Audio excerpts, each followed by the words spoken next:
اللہ اللہ اللہ اللہ اللہ اللہ کریم اما بعد اعوذ باللہ من الشیطان الرجیم بسم اللہ الرحمن الرحیم الشہر الحرام بالشہر الحرام والحرمات قصاص فمن اعتدى علیکم فاعتدوا علیہ بمثل ما اعتدى علیکم واتقوا اللہ واعلموا ان اللہ مع المتقین وانفقوا فی سبیل اللہ ولا تلقوا بأیدیکم الی التہلکہ وَأَحْسِنُوا إِنَّ اللَّهَ يُحِبُّ الْمُحْسِنِينَ۔ حرمت والا مہینہ حرمت والے مہینے کے بدلے میں، اور حرمتیں ایک دوسرے کا بدلہ ہوتی ہیں، پر جو تم پر زیادتی کرے تم اس پر زیادتی کرو اتنا ہی جتنا تم پر زیادتی کی گئی۔ یہ اسلام مساوات کا درجہ ہے، اور اللہ رب العالمین سے ڈرو اور جان لو کہ اللہ رب العالمین متقیوں کے ساتھ ہے۔ قرآن کریم کو اللہ رب العالمین نے نازل فرمایا محمد رسول اللہ صلی اللہ علیہ وسلم پر 23 سالہ مدت میں۔ قرآن کریم کی کچھ صورتیں، کچھ آیات کے نزول کا ایک خاص مقصد ہوتا ہے، جیسا کہ اللہ کے رسول صلی اللہ علیہ وسلم پر سورہ کافرون نازل کی گئی، اس کا ایک خاص پس منظر ہے۔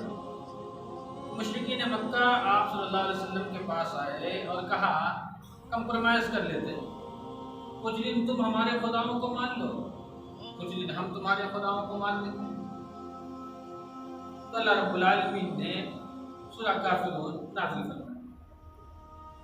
یہاں اللہ رب العالمین نے یہ جو آیت کریمہ نازل فرمائی ہے الشہر الحرام بالشہر الحرام، تو اس آیت کریمہ کے پیچھے بھی ایک پس منظر ہے، اور وہ کیا ہے؟ حضرت عبداللہ بن عباس رضی اللہ تعالی عنہما روایت ہے کہ رسول اللہ صلی اللہ علیہ وسلم صحابہ کرام کے ساتھ سن 6 ہجری میں مدینہ منورہ سے عمرہ کے لیے روانہ ہوئے، اور جب آپ مقام حدیبیہ پر پہنچے تو مشرکین مکہ نے آپ کے راستہ کو روک دیا کہ ہم آپ کو حرم کا طواف کرنے نہیں دیں گے، ہم آپ کو عمرہ کے جو بھی فرائض ہیں ہم ادا کرنے نہیں دیں گے۔ اور آپ صلی اللہ علیہ وسلم کے کعبے تک جانے کا جو راستہ تھا مشرکین مکہ نے پورا کا پورا روک دیا۔ اور یہ حادثہ کب ہوا؟ یہ ذی قعدہ کا مہینہ ہے، اور ذی قعدہ کا مہینہ ہم جانتے ہیں یہ کون سا مہینہ ہے؟ یہ حرمت والا مہینہ۔ اس مہینے میں قتال، خونریزی، فساد، دنگا یہ سب ممنوع تھا۔ آج ہی نہیں بلکہ اسلام سے قبل بھی زمانے جاہلیت میں بھی ان مہینوں کے اندر میں جنگ و جدال حرام تھا۔ جابر بن عبداللہ رضی اللہ تعالیٰ عنہ کی روایت کے مطابق، جسے امام احمد نے اپنی مسند میں روایت نقل فرمائی ہے، کہ جب آپ صلی اللہ علیہ وسلم حدیبیہ کے مقام پر پہنچے تو وہاں پر آپ پڑاؤ ڈالنے کے بعد حضرت عثمان غنی رضی اللہ تعالیٰ عنہ کو اپنا ایلچی بنا کر کے، اپنا سفیر بنا کر مشرکین مکہ کے پاس بھیجا۔ جب جہاں آپ کا راستہ روک دیا گیا تو آپ نے حضرت عثمان غنی کو ایک ایلچی بنا کر کے مکہ بھیجا۔ جب آپ مکہ گئے، یعنی کہ حضرت عثمان غنی رضی اللہ تعالیٰ عنہ کہ آخر کیا وجہ ہے حالات کی تفتیش کے لیے، تو کسی نے یہاں آ کر کے ایک جھوٹی افواہ اڑائی، ایک جھوٹی خبر اڑا دی کہ مشرکین مکہ نے حضرت عثمان غنی رضی اللہ تعالیٰ عنہ کو قتل کر دیا۔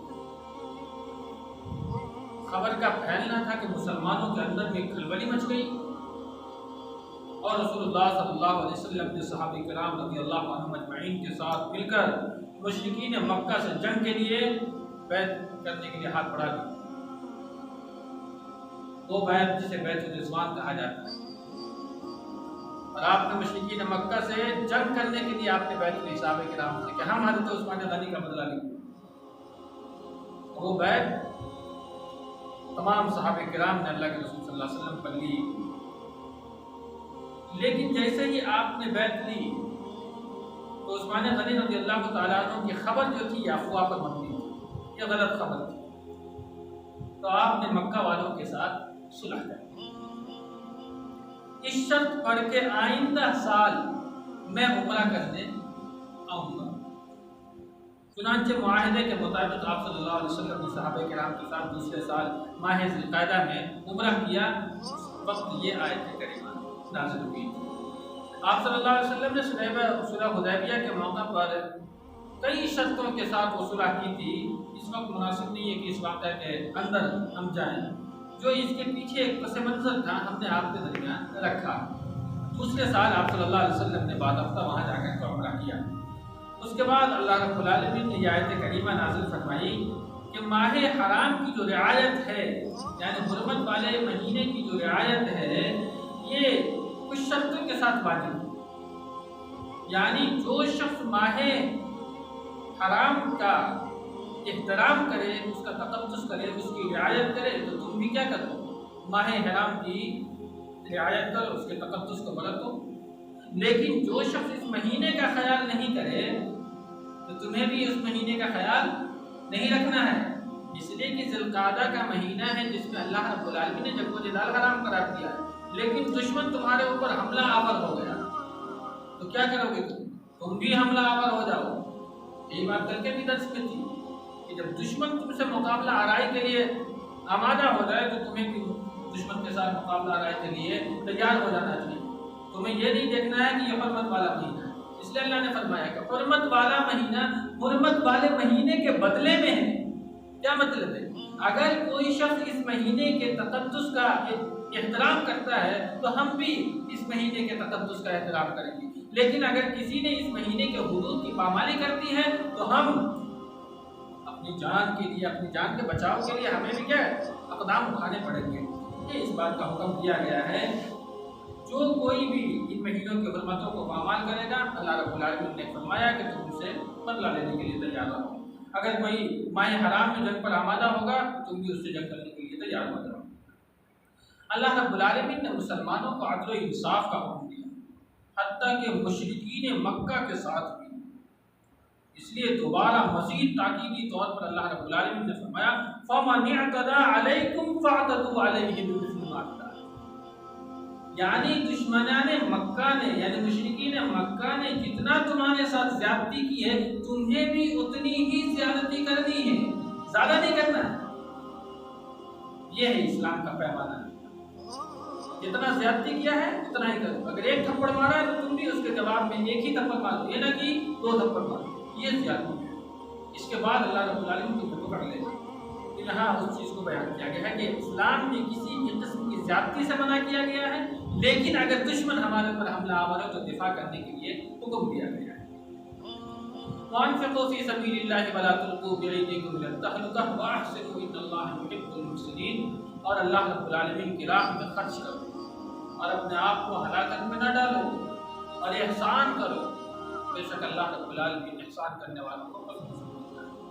اس آیت کریمہ کا بھی ایک خاص پس منظر ہے۔ ابو ایوب انصاری رضی اللہ تعالیٰ عنہ فرماتے ہیں کہ جب اللہ رب العالمین نے اسلام کو قوت بخشی، جب اسلام کو قوت و غلبہ حاصل ہو گیا تو انصار مدینہ نے خفیہ طور پر مشورہ کیا کہ اب تو اسلام معزز و مکرم ہو گیا اور اسلام کے مدد کرنے والوں کی جو تعداد ہے وہ بڑھتی جا رہی ہے، اس لیے ہمیں چاہیے کہ ہم اپنے مال و جائیداد کا پاس رکھیں، اس کا خیال کریں، اور جو مال ہمارے درمیان سے ضائع ہو چکا ہے ہمیں اس کی اصلاح کرنی چاہیے۔ اللہ رب العالمین نے مدد،